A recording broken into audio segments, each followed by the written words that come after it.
Hello बच्चों, मैं राहुल कुमार आप लोगों का पीसीएस ऑनलाइन क्लास के यूट्यूब चैनल पर क्या करता हूँ, स्वागत करता हूँ। तो बच्चों, आप लोग कैसे? उम्मीद करते हैं कि आप लोग ठीक होंगे और मन लगा के पढ़ रहे होंगे। तो बच्चों, आज जो हम लोग एक बुक को सॉल्व करवाने वाले हैं, ठीक है, हम एक बुक को क्या करवाएंगे, सॉल्व करवाएंगे एक लाइन से, ठीक है। और ये बुक जो है जनरली यानी क्वेश्चन जो भी बताएंगे, ठीक है, वो कम्पिटिटिव स्टूडेंट के लिए, खास करके रेलवे एनटीपीसी और ग्रुप डी वाले विद्यार्थियों के लिए क्या होगा, बहुत ही ज्यादा महत्वपूर्ण होगा। इस बुक को हम एक लाइन से पूरा क्या करवाएंगे, सॉल्व करवाएंगे। या इसके अलावा जो भी बच्चा है, ठीक है, 9th-10th का, वो मान लीजिए आगे चल के कोई एंट्रांस एग्जाम देना चाहते हैं किसी यूनिवर्सिटी का, ठीक है, जैसे बीएचयू वगैरह का, अलीगढ़ का, जामिया का, डीएनयू का, ठीक है, जहां का देना चाहते हैं, तो वहां से क्या होगा, फिजिक्स केमिस्ट्री का क्वेश्चन बनेगा। तो ये जो सॉल्व करवाएंगे, ठीक है, तो ये क्वेश्चन आप लोगों को इस एंट्रांस एग्जाम को पास करने में क्या करेगा, बहुत अधिक महत्वपूर्ण भूमिका क्या करेगा, निभाएगा, ठीक। लेकिन ज्यादा से ज्यादा ये फायदेमंद है एनटीपीसी वालों के लिए, ग्रुप डी वालों के लिए, ठीक है, या इसके अलावा जैसे जेई वगैरह का एग्जाम देते हैं, ठीक है, और या इसके अलावा बात करते हैं जैसे असिस्टेंट लोगो पायलट का एग्जाम देते हैं, रेलवे से संबंधित जो भी एग्जाम देते हैं, इसके लिए वो क्या होगा, ये चैप्टर जो सॉल्व करवाएंगे उसके लिए क्या होगा, बहुत ही ज्यादा महत्वपूर्ण होगा। तो हम लोग आज क्या करते हैं, इसका नॉमेरिकल सॉल्व करेंगे पार्ट वाइज, ठीक। एक एक चैप्टर, जैसे पहला चैप्टर है मात्रक, सदिश और गति, यानी यूनिट वेक्टर और मोशन। यूनिट वेक्टर और मोशन का क्या करेंगे, पार्ट वाइज हम लोग एक एक करके क्या करेंगे, क्वेश्चन को सॉल्व करेंगे। इसी प्रकार जितना क्वेश्चन है सबको कंप्लीट करवाएंगे। और लास्ट में क्या है कि बुक के लास्ट में मॉडल सेट भी दिया हुआ है, तो पहले इधर एक लाइन से कंप्लीट कर लेंगे और बाद में मॉडल सेट को भी क्या करेंगे, कंप्लीट करेंगे, ठीक है। पूरा बुक को कंप्लीट करना है ताकि फिजिक्स और केमिस्ट्री का एक भी एग्जाम में क्या हुए, क्वेश्चन ना छूटे, ठीक। आप लोग कोई भी एग्जाम दीजिए, सारा का सारा क्वेश्चन क्या होगा, बनेगा, क्योंकि इतना अधिक इसमें क्वेश्चन है। यदि सारा प्रैक्टिस कर ले तो एग्जाम में जो है इसी टाइप का क्वेश्चन पूछेगा या इससे रिलेटेड थोड़ा मिलता जुलता यानी वैल्यू को बदल के क्या करेगा, क्वेश्चन आएगा, ठीक है। तो हम लोग क्या करते हैं, चैप्टर स्टार्ट करते हैं, एक लाइन से क्वेश्चन सॉल्व करेंगे। और क्वेश्चन बोर्ड पे हम लिखेंगे नहीं, क्वेश्चन को हम पढ़ेंगे बुक से। और बाकी बात, क्वेश्चन का पीडीएफ आप लोग को डिस्क्रिप्शन में क्या कर दिया जाएगा, दे दिया जाएगा, वहां से आप लोग पीडीएफ क्या कर लीजिएगा, आराम से डाउनलोड कर लीजिएगा, ठीक। तो एक लाइन से हम लोग क्वेश्चन सॉल्व करते हैं, एक लाइन से क्या करते हैं, क्वेश्चन सॉल्व करते हैं, ठीक है। जैसे पहला क्वेश्चन दिया हुआ है कि जैसे मान लीजिए क्या दिया हुआ है कि 5 और यानी 5 और 20, ठीक है, 5 और 20 मात्रक यानी यूनिट वाला क्या दिया हुआ है, 2 गो वेक्टर दिया हुआ है, 2 गो सदिश दिया हुआ है, ठीक है। और उसका रिजल्टेंट पूछ रहा है, उसका क्या पूछ रहा है, रिजल्टेंट मिनिमम कब होगा, रिजल्टेंट मिनिमम कब होगा, ये बात क्या कर रहा है, हम लोग से पूछ रहा है, ठीक है। रिजल्टेंट मिनिमम कब होगा, यानी 2 वेक्टर है, मान लेते हैं एक वेक्टर क्या ए है, ठीक, उस क्या क्या दिया हुआ है, 5 दिया हुआ है, एक वेक्टर का वैल्यू 5 यूनिट दिया हुआ है, उसको ए माने तो उसका वैल्यू दिया हुआ 5 यूनिट। दूसरा वेक्टर को हम क्या मान लेते हैं, बी मान लेते हैं, और उसका वैल्यू कितना दिया हुआ है, तो उसका वैल्यू दिया हुआ है 20 यूनिट। कितना यूनिट दिया हुआ है, 20 यूनिट। तो बोल रहे हैं कि दोनों का बीच यानी दोनों का जो रिजल्टेंट होगा वो सबसे न्यूनतम कब होगा, दोनों का रिजल्टेंट कब न्यूनतम आएगा। तो देखिए, जब दोनों के बीच बनने वाला एंगल क्या हो जाए, 180 डिग्री हो जाए, तो रिजल्टेंट का मान क्या हो जाएगा, न्यूनतम हो जाएगा। तो देखिए, वेक्टर का रिजल्टेंट यानी परिमाण इसको हिंदी में बोलते हैं और इंग्लिश में बोलते हैं रिजल्टेंट, ठीक है। रिजल्टेंट निकालने का तरीका होता है, रिजल्टेंट हम लोग क्या कर सकते हैं, निकाल सकते हैं, इसका एक फार्मूला होता है, उसका एक क्या होता है, फार्मूला होता है वेक्टर का रिजल्टेंट निकालने का। इसका फार्मूला क्या होता है, तो हम लोग आराम से बोल सकते हैं ए स्क्वायर प्लस क्या, b square plus 2ab cos theta. इस फार्मूला का यूज करके हम लोग रेजिस्टेंस क्या कर सकते हैं, रिजल्टेंट निकाल सकते हैं। अब बताइए, ए का मान कितना दिया हुआ, 5 यूनिट दिया हुआ है, तो डायरेक्ट 5 का स्क्वायर कर देते हैं या लिख देते हैं 5 का स्क्वायर। बी का मान कितना दिया, 20 यूनिट, तो 20 का स्क्वायर कर देंगे। अब प्लस क्या दिया हुआ है, 2ab cos थीटा, 2 दिया हुआ है, ए का मान कितना 5 यूनिट, बी का मान कितना 20 यूनिट, और थीटा की जगह क्या आ जाएगा, cos तो अपने जगह, थीटा की जगह क्या हो जाएगा, 180 डिग्री। कितना हो जाएगा, 180 डिग्री, ठीक है। अब देखिए, 5 का स्क्वायर 25, ठीक, और 20 का स्क्वायर कितना होता है, 400 होता है। और देखिए यहाँ पे 5 गुना 2 कितना हो जाएगा, 10, और 10 गुना 20 कितना, 200 हो जाएगा। और यहाँ लेकिन cos 180 डिग्री लिखा हुआ है, cos क्या लिखा हुआ है, 180 डिग्री। देखिए, इसको तोड़ने का तरीका होता है, ट्रिग्नोमेट्री में आप लोग पढ़े होंगे, ठीक है। इसको हम लोग तोड़ सकते हैं इस फॉर्म में, ठीक है, 2 × 90 प्लस क्या 0 डिग्री, ठीक है, 2 × 90 प्लस क्या 0 डिग्री के फॉर्म में क्या कर सकते हैं, इसको तोड़ सकते हैं। तो ये हो जाएगा, देखिए, जब यहाँ पे क्या हो जाए, इवेंट नंबर का मल्टीपल आता है 90, ठीक है, इवेंट नंबर का आता है, ये चेंज नहीं होता है। वही अगर ऑड का आता है तो कॉस की जगह साइन, साइन की जगह कॉस चेंज हो जाता है, लेकिन यहाँ इवेंट मल्टीपल है तो ये cos 0 हो जाएगा। लेकिन ये जो एंगल है ये लाई करेगा किसमें, सेकंड क्वाड्रेंट में, और यहाँ जो है माइनस साइन आ जाएगा, क्या आ जाएगा, माइनस साइन सेकंड क्वाड्रेंट में कॉस क्या होता है, नेगेटिव होता है, ठीक है। साइन और कोसेक पॉजिटिव होता है, इसलिए यहाँ क्या लगाना पड़ेगा, माइनस साइन लगाना पड़ेगा। तो देखिए यहाँ पे क्या आ जाएगा, माइनस, माइनस को क्या कर देंगे, सामने कर देंगे, प्लस इंटू माइनस क्या हो जाएगा, माइनस, क्योंकि ये भी इसके साथ मल्टीप्लाई में है। क्या बच गया बताइए, कॉस, कॉस बच गया कितना, 0 डिग्री, ठीक है। अब देखिए यहाँ पे टोटल सम कितना हो जाएगा, टोटल सम हो जाएगा 425, और कॉस 0 डिग्री का मान कितना होता है, 1 होता है। कितना होता है, 1 इंटू 200 करेंगे तो क्या बचेगा, 200 बचेगा। तो 425 में 425 में 200 चले जाएगा, तो 225 बचेगा कि नहीं बचेगा। और 225 किसका स्क्वायर रूट है, ठीक है, यानी किसका स्क्वायर है, तो 15 का स्क्वायर है, तो यहाँ लिख सकते हैं 15 स्क्वायर, ठीक है। तो बदले में देखिए 15 स्क्वायर मतलब क्या, 15 गुना 15, यानी 15 क्या हो जाएगा, बाहर निकल जाएगा, यानी रिजल्टेंट का मिनिमम मान कितना हो जाएगा, तो ए और बी का जो रिजल्टेंट होगा उसका मिनिमम मान हो जाएगा 15 यूनिट, यानी 15 मात्रक हो जाएगा। कितना मात्रक हो जाएगा, 15 मात्रक। इसका एक फॉर्मूला है, ठीक है। इस फॉर्मूला का यूज करके आप लोग आराम से रिजल्टेंट निकाल लेंगे, आराम से किसी भी दो वेक्टर के बीच, बशर्ते उसका एंगल दिया हुआ है, ठीक। यदि जब दो वेक्टर यदि परपेंडिकुलर हो जाए और पूछे उसके बीच रिजल्टेंट क्या होगा, तो दोनों अगर परपेंडिकुलर हो गया तो दोनों के बीच बनने वाला एंगल कितना डिग्री होगा, 90 डिग्री। तो यहाँ cos 90 लिखा जाएगा, ठीक ठाक जगह क्या लिखा जाएगा, cos 90। लेकिन मिनिमम वैल्यू पूछा तो 180 पे क्या होता है दोनों के बीच, यानी दोनों वेक्टर का रिजल्टेंट क्या होता है, मिनिमम होता है, इसलिए 180 डिग्री लिए, ठीक। अब वही अगर आपको मान लीजिए हो सकता है कभी कभी एंगल दे दे 30 डिग्री, कितना डिग्री दे दे, 30 डिग्री, तब रिजल्टेंट पूछ ले, तो भी आप लोग इस फॉर्मूला का यूज करके क्या कर सकते हैं, आराम से कैलकुलेट कर सकते हैं, दो वेक्टर के बीच का रिजल्टेंट क्या कर सकते हैं, आराम से निकाल सकते हैं, ठीक है। तो उम्मीद करते हैं ये क्वेश्चन आप लोगों को समझ में आ गया होगा। अब चलते हैं अगला क्वेश्चन पे। ये क्वेश्चन नंबर 1 था, ठीक है। इस क्वेश्चन नंबर कितना था, 1 था। एक लाइन से सारा क्वेश्चन सॉल्व करवाएंगे, ठीक है। बशर्ते आप लोग आराम से क्या कीजिए, साथ साथ घर में बैठ के क्या कीजिएगा, सॉल्व कीजिएगा, बार बार क्वेश्चन बनाइएगा। तो क्वेश्चन का जितना अधिक प्रैक्टिस कीजिएगा, एग्जाम उतना ही बेहतर जाएगा, ठीक है। आज कंपटीशन एग्जाम आजकल टफ हो गया और न्यूमेरिकल टाइप के क्वेश्चन ज्यादा से ज्यादा आजकल पूछ रहा है, ठीक है। तो इसलिए न्यूमेरिकल जानना बहुत जरूरी है। अब देखिए 2 नंबर क्वेश्चन बोल रहा है, 2 नंबर क्वेश्चन क्या बोल रहा है कि देखिए कोई वस्तु है जो क्या कर रहा है कि विरामावस्था से क्या कर रहा है, यानी मान लीजिए कोई रुका हुआ वस्तु है, ठीक है, वो क्या कर रहा है कि गति करना स्टार्ट करता है। कि क्या करना स्टार्ट करता है, गति करना स्टार्ट करता है। और उसका जो जब वो गति करना स्टार्ट करता है उसका त्वरण कितना होता है, उसका एक्सेलरेशन जो होता है 2 मीटर प्रति सेकंड स्क्वायर होता है, ठीक है। कितना मीटर प्रति सेकंड स्क्वायर होता है, 2 मीटर प्रति सेकंड स्क्वायर होता है। और बोल रहा है कि 5 सेकंड बाद, ठीक है, सॉरी 5 सेकंड में वस्तु कितना दूरी तय करेगा, यानी 5 सेकंड में वस्तु कितना डिस्टेंस तय करेगा। एक ऑब्जेक्ट है जो रुका हुआ है, वो गति करना स्टार्ट करता है, ठीक है। और जब वो गति करता है तो उसका एक्सेलरेशन यानी त्वरण कितना होता है, तो उसका त्वरण होता है 2 मीटर प्रति सेकंड स्क्वायर। तो बोल रहा है कि 5 सेकंड में जो ऑब्जेक्ट कितना डिस्टेंस तय करेगा। तो सबसे पहले दिया हुआ बात लिख लेते हैं। तो देखिए सबसे पहले दिया हुआ बात लिखेंगे। देखिए ऑब्जेक्ट रुका हुआ है, ऑब्जेक्ट रुका हुआ है, इस पे हम लोग क्या करते हैं, फोर्स लगाते हैं और वो चलना स्टार्ट करता है। तो देखिए शुरुआत में ऑब्जेक्ट क्या रुका हुआ है, इसका मतलब उसका इनिशियल वेलोसिटी, प्रारंभिक वेग, जिसको हम लोग यू से दर्शाते हैं, उसका मान क्या हो जाएगा, 0 हो जाएगा। यानी यहाँ पे हम लोग लिख सकते हैं यू बराबर 0 मीटर प्रति सेकंड, क्योंकि बोल दिया क्वेश्चन में ऑब्जेक्ट क्या कर रहा है कि रेस्ट यानी विराम से चलना स्टार्ट कर रहा है। तो यहाँ यू का मान कितना हो जाएगा, 0 हो जाएगा। उसके बाद फिर क्या बोल रहे हैं कि जो है यानी ऑब्जेक्ट क्या करता है कि चलना स्टार्ट करता है, और जब वो चलता है उसका त्वरण कितना होता है कि उसका त्वरण दिया हुआ 2 मीटर प्रति सेकंड स्क्वायर। उसका एक्सेलरेशन या त्वरण को ऐसे दर्शाते हैं, कितना दिया हुआ 2 मीटर प्रति सेकंड स्क्वायर दिया हुआ। उसके बाद फिर क्या बोल रहा है कि ऑब्जेक्ट 5 सेकंड तक चलता है। कितना सेकंड तक चलता है, 5 सेकंड तक चलता है। और 5 सेकंड में जो ऑब्जेक्ट कितना दूरी तय करेगा, हमसे डिस्टेंस का मान मांग रहा है, ठीक है। एस का वैल्यू, डिस्टेंस को या विस्थापन बोल सकते हैं, डिस्टेंस बोल सकते हैं, या विस्थापन बोल सकते हैं। विस्थापन का मान मांग रहा है, डिस्टेंस मांग रहा है, ठीक है। एस से दर्शाते हैं, किससे दर्शाते हैं, एस से दर्शाते हैं, तो एस का मान मांग रहा है, ठीक। तो हम लोग के पास 3-4 फॉर्मूला होता है, जिसे हम लोग फर्स्ट लेसन पढ़ते हैं, जैसे गति मोशन चैप्टर जब पढ़ते हैं तो वहां हम लोग 3-4 फॉर्मूला पढ़ते हैं, ठीक है। 3-4 को क्या करते हैं, फॉर्मूला पढ़ते हैं, ठीक। उसी 3-4 फॉर्मूला पे हम लोग क्या करते हैं, सब टाइप का क्वेश्चन सॉल्व करते हैं, ठीक है। जैसे फॉर्मूला क्या क्या होता है आप लोग जानते होंगे, v बराबर u plus AT, v square बराबर u स्क्वायर प्लस 2as पढ़े होंगे आप लोग, s बराबर ut plus half AT square, ये सब जानते होंगे, ठीक है। ठीक है, ये सब तो जान ही रहोगे, ये सब फॉर्मूला पढ़े होंगे, ठीक है। तो इसी में से कोई फॉर्मूला यूज करेंगे, हमको एस का मान निकालना है, ठीक है।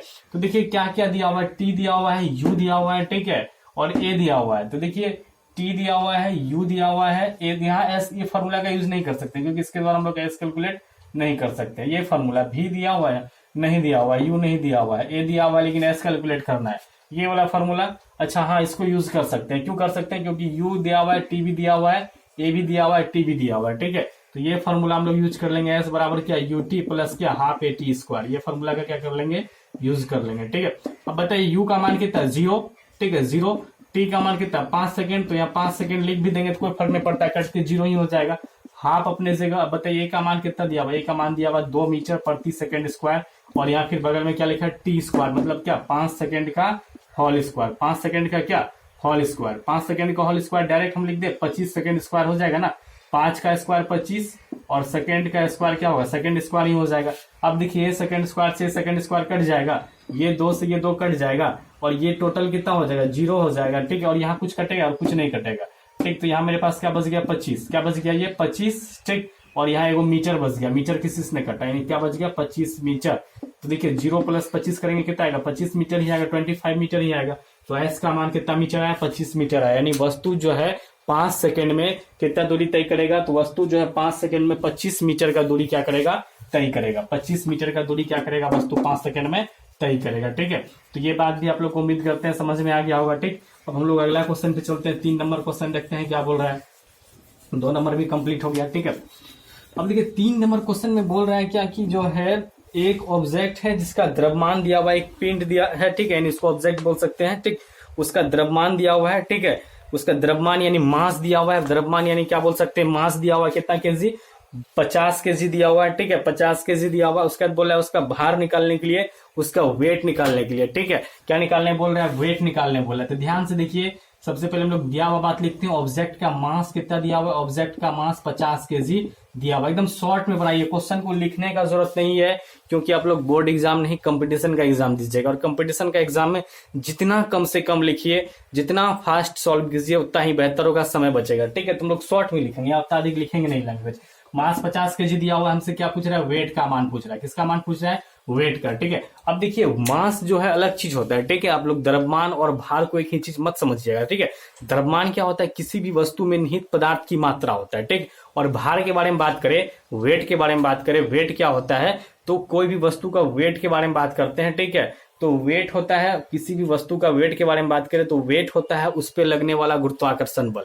किसी का वस्तु का वेट कितना होगा तो उस पे लगेगा जितना गुरुत्वाकर्षण बल, ठीक है, उसके बराबर होगा क्या वेट। ठीक है, उसके बराबर क्या हो जाएगा वेट। मान लीजिए जैसे मार्कर है, इस पे जितना गुरुत्वाकर्षण, इसमें जो पदार्थ का मात्रा है, ठीक है, वो क्या कहलाएगा इसका द्रव्यमान कहलाएगा। लेकिन इस पे क्या होगा ग्रेविटेशनल फोर्स जो लगेगा, ठीक है, धरती के द्वारा जो इस पे ग्रेविटेशनल फोर्स लगेगा, ठीक है, वो इसके क्या होगा भार के बराबर हो जाएगा। ठीक है, यानी हम लोग बोल सकते हैं कि ग्रेविटेशनल फोर्स जो लगेगा इस पे, ठीक है, वो ग्रेविटेशनल फोर्स इसके वेट के बराबर क्या हो जाएगा। ठीक है, तो यानी हम लोग को समझ में आया कि वेट कैलकुलेट करने के लिए हम लोग किसका पता करेंगे, तो वेट कैलकुलेट करने के लिए हमको फोर्स का मान पता करना पड़ेगा। किसका मान पता करना पड़ेगा फोर्स, वेट जो है फोर्स के बराबर होगा। और एफ बराबर हम लोग एम ए जानते हैं, लेकिन यहाँ ए का यूज नहीं करेंगे। क्यों, क्योंकि देखिए ए तब यूज करते हैं जब वस्तु क्या होता है जमीन पे सीधे चलता है। ठीक है, सीधे क्या करता है चलता है, फिरता है, दौड़ता है। ठीक, लेकिन यहाँ क्या हो रहा है कि परपेंडिकुलर बल लग रहा है। ठीक है, ये क्या हो रहा है बल लग रहा है वस्तु पे। ठीक है, यानी ऑब्जेक्ट पे क्या कर रहा है बल लग रहा है। तो बल लगाने का काम कौन कर रहा है, तो पृथ्वी कर रहा है। कौन कर रहा है पृथ्वी, या जहां पे रहेगा वस्तु वही करेगा। ठीक है, जो ग्रह पे रहेगा।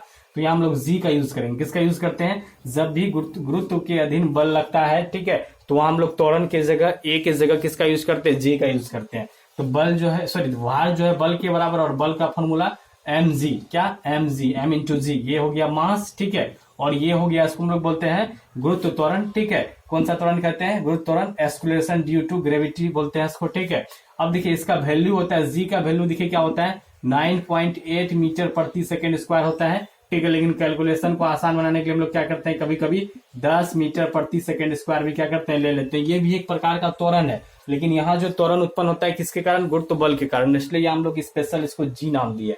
ठीक है, क्या नाम दिया जी, और जी का मान 9.8 मीटर प्रति सेकेंड स्क्वायर होता है। ठीक है, और कैलकुलेशन को सॉल्व करने के लिए, आसान करने के लिए हम लोग क्या करते हैं 10 मीटर प्रति सेकेंड स्क्वायर भी ले लेते हैं, क्योंकि 9.8 जो है 10 के क्या है आसपास ही है। ठीक है, तो एम का मान कितना दिया, मास का मान दिया 50 केजी। ठीक, और उसके बाद देखिए जी का मान कितना, ये ले ले या ये ले लेते हैं, आसान होगा कैलकुलेशन करने में। मीटर प्रति क्या सेकेंड स्क्वायर। ठीक, अब देखिए 50 को जब 10 से गुना करेंगे तो क्या हो जाएगा 500 हो जाएगा। केजी इंटू मीटर प्रति क्या हो जाएगा सेकेंड स्क्वायर। अब देखिए ये केजी इंटू मीटर प्रति सेकेंड स्क्वायर को हम लोग बोल सकते हैं न्यूटन। ठीक है, कैसे न्यूटन बोल सकते हैं, देखिए एफ बराबर हम लोग क्या जानते हैं एम ए जानते हैं ना, ठीक है। और ये बल का ऐसा यूनिट क्या होता है, न्यूटन होता है। द्रव्यमान का क्या होता है, केजी होता है। और त्वरण का आप लोग जानते हैं मीटर प्रति क्या होता है, सेकंड स्क्वायर होता है। ठीक है, दृष्टि का बुक सॉल्व करवा रहे हैं और वहां ये सब चीज बता रहे हैं। ठीक है, दृष्टि का जो लेक्चर है, ठीक है, पार्ट वाइज वो भी दे रहे हैं। ठीक है, दृष्टि जो बुक है उसको भी सॉल्व करवा रहे हैं, वहां ये सब बताते हैं बेसिक सब चीज। ठीक है, यहाँ तो न्यूमेरिकल सॉल्व करवाएंगे डायरेक्ट, लेकिन बेसिक सब चीज वहां क्या कर रहे हैं बता रहे हैं। वहां अगर आप लोग वीडियो देखिएगा तो ये सब चीज भी वहां क्या कर सकते हैं, आराम से सीख सकते हैं। यानी कि डायरेक्ट समझिए, हम लोग को क्वेश्चन सॉल्व करना है। तो देखिए, यानी न्यूटन किसके बराबर हो गया, केजी इंटू मीटर प्रति सेकंड स्क्वायर के बराबर हो गया ना। तो केजी इंटू मीटर प्रति सेकंड स्क्वायर की जगह क्या रख सकते हैं, न्यूटन रख सकते हैं। तो बताइए वस्तु का भार कितना न्यूटन हो गया, तो वस्तु का भार हो गया 50 न्यूटन। कितना हो गया, 50 न्यूटन। तो यहाँ देखिए एक बात समझ में आ रहा है कि बल का भी ऐसा यूनिट न्यूटन होता है और भार का भी ऐसा यूनिट क्या होता है, न्यूटन होता है। आप लोगों को ध्यान में रखना है, एग्जाम में पूछता है भार का ऐसा यूनिट, तो बहुत सारा बच्चा द्रव्यमान और भार एक ही चीज समझ जाता है और केजी मार के आता है। द्रव्यमान का केजी होगा, लेकिन भार का क्या होगा, तो भार का हो जाएगा न्यूटन। क्या हो जाएगा, भार का न्यूटन। अच्छा, ये क्वेश्चन पूछ भी दिया, एक न्यूटन किसके बराबर होगा। देखिए जस्ट इसके बाद एक क्वेश्चन दिया है कि एक न्यूटन किसके बराबर होगा। 4 गो ऑप्शन दिया हुआ है। कितना ऑप्शन दिया हुआ है, 4 गो ऑप्शन दिया हुआ। अभी जस्ट बताया आप लोग को कि F बराबर क्या होता है, बताइए। F बराबर ma होता है। ठीक है, और बल का ऐसा यूनिट क्या होता है, न्यूटन होता है। द्रव्यमान का क्या होता है, केजी होता है। और त्वरण का एक्सक्लेरेशन का होता है मीटर प्रति क्या सेकंड स्क्वायर। यहाँ लगा दे एक, यहाँ लगा दे एक, कोई फर्क पड़ेगा क्या, कोई फर्क नहीं पड़ेगा। ठीक है, एक गुना है एक ही रहेगा, या एक को इसके साथ गुना कर दे वही रहेगा, कोई परिवर्तन नहीं पड़ता। ठीक, तो 1 न्यूटन बराबर क्या आ गया, 1 केजी इंटू मीटर प्रति सेकंड स्क्वायर। ठीक है, 1 केजी इंटू मीटर प्रति सेकंड स्क्वायर। यहाँ 4 ऑप्शन दिया हुआ है, 1 न्यूटन किसके बराबर हो जाएगा, तो ऑप्शन नंबर 1 में ही दिया हुआ है 1 केजी और मीटर प्रति क्या सेकंड स्क्वायर, यानी ऑप्शन नंबर 1 ही क्या हो जाएगा, सही हो जाएगा। तो ये बात भी आप लोग को क्या हो गया, समझ में आ गया हो। कभी कभी एग्जाम में ये आता है। ठीक है, ये क्या होता है, आ जाता है, आप लोग को ध्यान में रखना है। ठीक है, 1 न्यूटन किसके बराबर, तो 1 केजी इंटू मीटर प्रति सेकंड स्क्वायर के बराबर। अभी जस्ट बताएं, देखें ये क्वेश्चन। अभी इसके बाद क्या हो गया, 4 नंबर क्वेश्चन था। कौन सा क्वेश्चन था ये अभी जो बताएं, 4 नंबर। अब जो चलेगा 5 नंबर क्वेश्चन चलेगा। कौन सा क्वेश्चन चलेगा, 5 नंबर। देखिए 5 नंबर में क्या बोल रहे हैं कि देखिए किसी पिंड, यानी कोई पिंड है, मान लेते कोई ऑब्जेक्ट है, ठीक है, पर 3 समांतर बल एक ही समतल में कार्य कर रहा है। 3 पिंड है, उस पे क्या कर रहा है कि पैरेलल बल लग रहा है। ठीक है, अब देखिए 3 वो पिंड है और तीनों पे क्या कर रहे हैं, बल लगा रहे हैं। और बल का मान कितना कितना दिया हुआ है,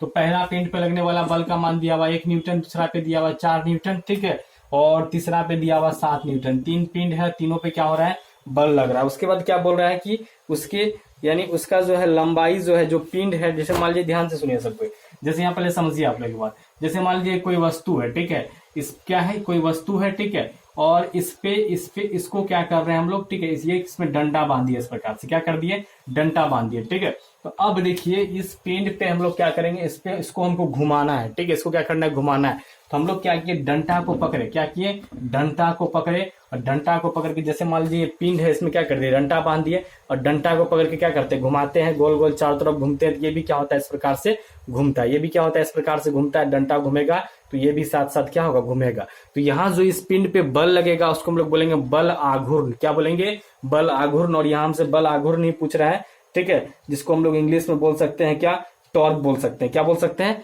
टॉर्क बोल सकते हैं। यहाँ हमको बल आघूर्ण कैलकुलेट करने के लिए बोल रहा है। ठीक, उसके बाद देखिए, यानी देखिए तीनों पिंड है इसी टाइप का, ठीक है, इसी टाइप का 3 पिंड है, और प्रत्येक पिंड पे कितना बल लगा रहे हैं, एक पे जो है मान लेते हैं जैसे 3 गो पिंड बना देते हैं। ठीक है, जैसे एक ये बना दिए, एक ये बना दिए, और एक ये बना दिए। ठीक है, पहला पिंड पे कितना बल लग रहा है, 1 न्यूटन।